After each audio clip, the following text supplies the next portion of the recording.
of Bitcoin is $325.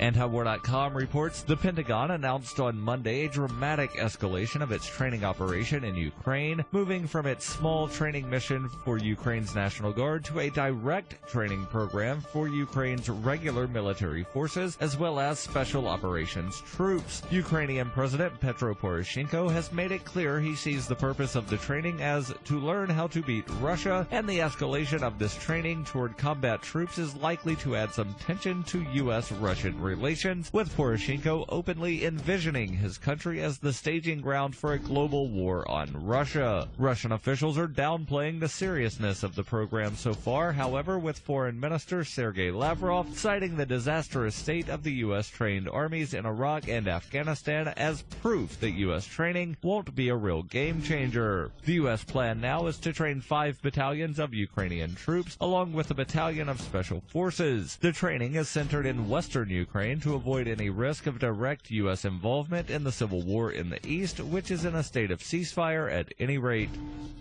You can support FPP Radio by shopping online. Every purchase you make from one of my affiliates at shop.fppradio.com helps fund FPP Radio. That's shop.fppradio.com.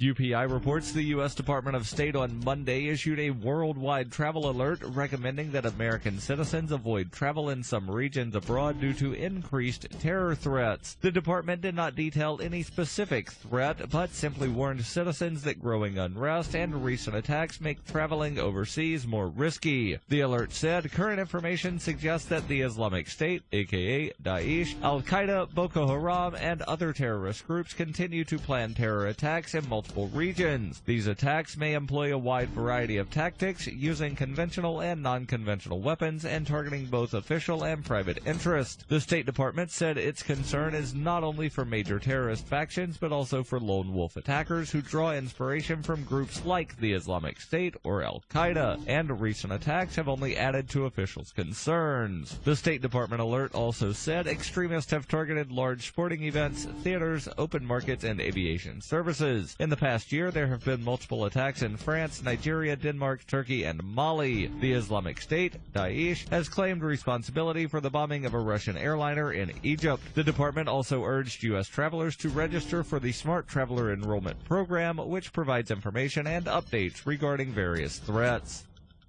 For nearly 40 years, Roberts & Roberts Brokerage has been a